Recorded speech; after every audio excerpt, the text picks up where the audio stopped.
Okay, so this is an apology video to Phil Gaimon.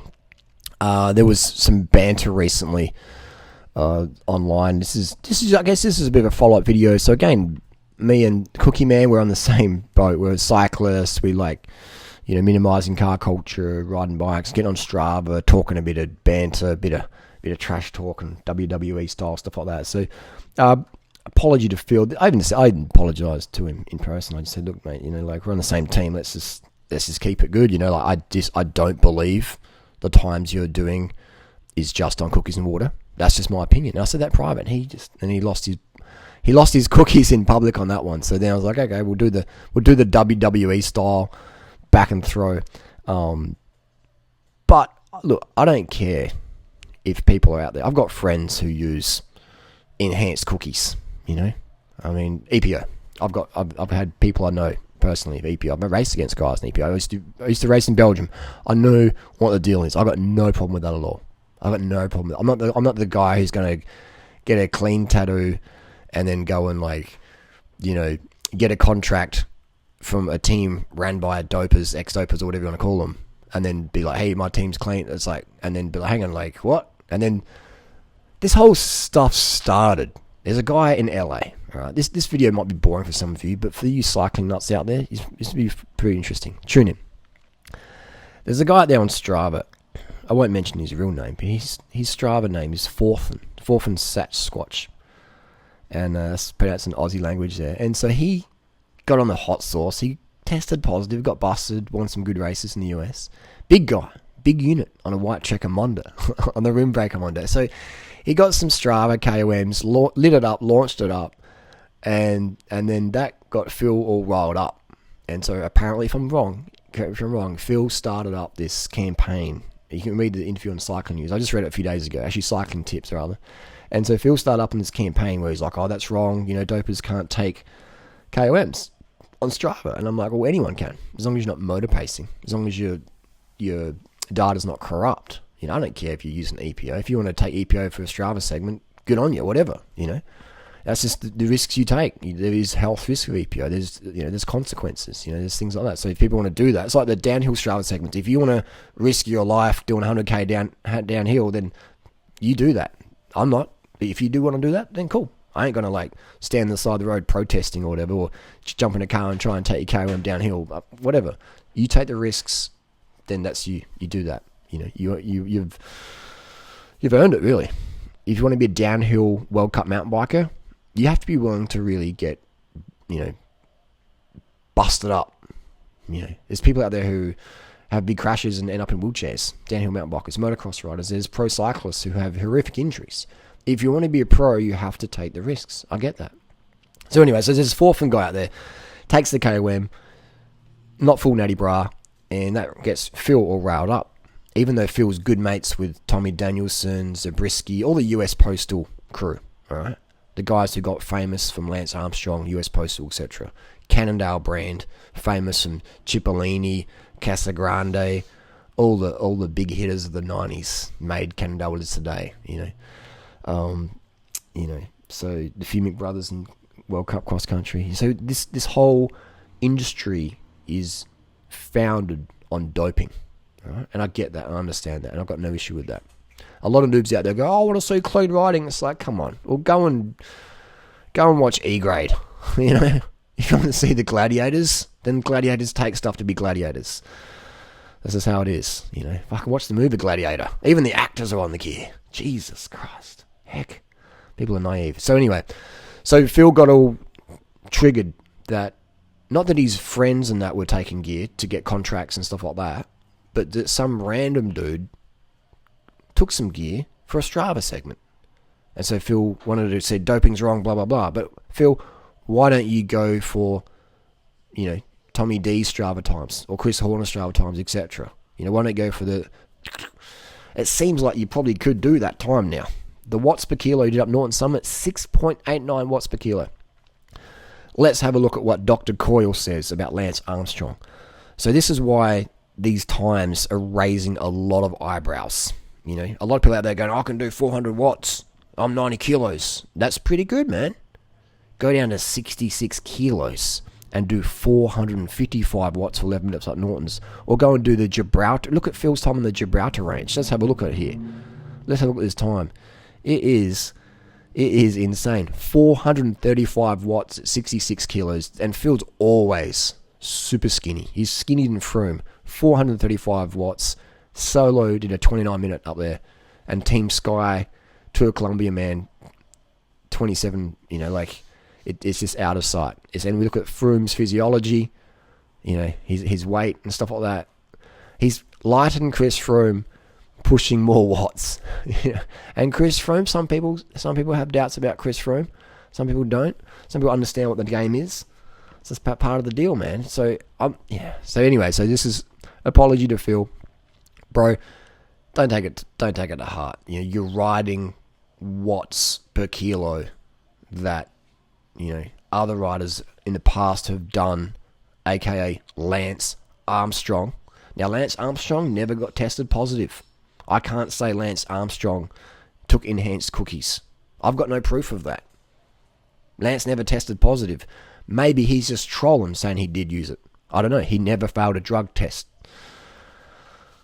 Phil never failed a drug test, and neither did Lance Armstrong, and they're pushing the same watts per kilo for 20 minutes. So, and people say, it was 11 minutes. Well, if you can do 11 minutes that easy, and if you watch the video, he's attacking and surging, it's just like, oh man. And get to the top, I'll get to the top a few minutes afterwards, and it's like not even no redness, no flushing, just like, yeah man, what's cool? Yeah, whoa, where's the koalas? That ain't, for me, that ain't cookies and water. But that's just my opinion. Lance Armstrong, 6.8 watts per kilo. Some people believe that's possible natural. Some people believe it's possible natural for 20-minute FTP. Some people believe it's possible.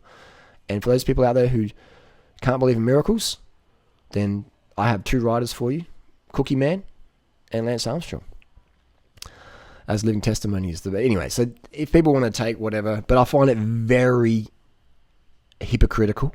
I'm not the only one who finds it very hypocritical that Cookie Man would target Forfin's times on a climb in LA, but not target Chris Horner or Tom Danielson or other guys. And Chris Horner, what's wrong with Chris Horner? Chris Horner's never failed a drug test. Why the bias against Chris? What about Cardoso, the ex Gaimon rider? What about Ryder Hesjedal? Why aren't we going after those times? So it is very hypocritical that we're singling out Forfin Sasquatch, who's just having a joke on Strava, and I find it very hypocritical. Why? I mean, do you find it hypocritical? We can't say doping's bad. Oh, but you're my mate. I'll let that slide. I'll go after this guy instead. Come on. That's very hypocritical. It's very corrupt.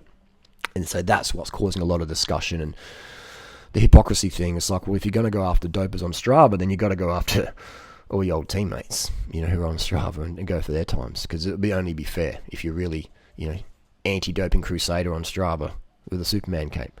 Anyway, so that's just the deal. It's not a real issue. It's just cycling community. It's banter. It's whatever. It's no hard feelings there. I've got no zero hate or whatever towards anyone out there. This is just banter. It's WWE out there. If people want to take EPO and travel around the world racing bikes or going up Strava times and creating hype, go for it, mate. It's not an issue for me.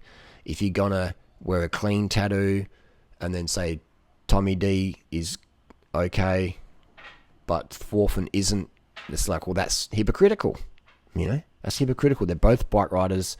They're both have used the gas, and been busted for it. And one's okay because it's your mate, but the other one's some random guy. That's it's almost, it's bullying almost, isn't it? If your mate's doing the same thing and you say, oh, it's okay, he's my mate. Oh, you did that. Oh, it's the same as what my mate did, but I'm going to... No, come on, that's bullying. It's childish. And it's anyway, it causes a lot of hypocrisy, and a lot of people are noticing. Not many people talk about it, but maybe read some of the forums. So anyway, so that's an apology there. Just talking about it. Watts per kilo, that's the ultimate doping test, isn't it? Watts per kilo. And Greg LeMond said that. Dr. Ferrari said that the watts per kilo, 20-minute test, that's the ultimate one. A lot of people say, oh, but the people do this, to 6.8 watts per kilo after 5 hours of racing. Yeah, but you have to be able to do that on fresh legs to be able to do that on tired legs. So if you can do it on fresh legs, then that's what Dr. Ferrari says. If you walk up to any pro team in the world and say, I can do 6.8 watts per kilo for 20 minutes fresh legs, they're going to go, who are you? Come and talk. What's going on? They're going to do some tests on you. They'll test your heart. They'll test your blood. They'll test a lot of things and go, this guy's got a crazy motor. This guy's got a Lance Armstrong motor. What's going on? So a lot of people are talking about how come, Cookie Man was sidelined on the bench by Jonathan Valdes throughout his career. Most of the races, he was just benched. And he would never really do well at all. He won a race, I think, Tour of Argentina stage, won a stage there, but only because the guy in second place crashed out. He hit the brakes in the roundabout and crashed him out, which again caused a lot of controversy and hypocrisy there. But so this is a guy who was, couldn't win much or anything unless crashes were involved. It was constantly benched and never got another contract ever again. And now he's doing Lance Armstrong watts, So it's like, what? Like, what's going on? Do you have to have an FTP of 7 watts per kilo to get a pro contract these days? So anyway, that's the deal. No hard feelings. Generally no hard feelings. Not hating, just saying. Literally. I know I'll say that sometimes in trouble videos, but it's just literally just saying. It's unfair to target people who are on gear who aren't your friends, but then when they're on the, what's going on there? It's just, it doesn't, maybe 20-year-old noob eyes, if you're a new cyclist and you're on social media, oh wow, cool, who's fast, who's got followers, who do I follow? Maybe that's all sort of cool and that, but for the people who've used power meters or have had friends or, who've used EPO, etc., and they go, oh yeah, I see what's going down, I'll see what's going down. And again, I'm not here to judge anyone who's taken anything.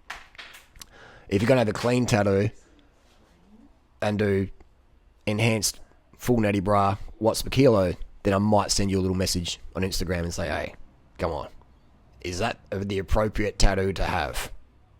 A Dove bar?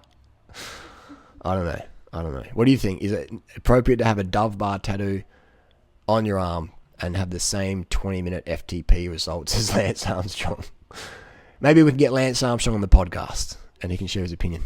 Anyway, thanks for watching. No hard feelings, genuinely. Watts per kilo is the ultimate test. Fresh leg test, watts per kilo. End of story.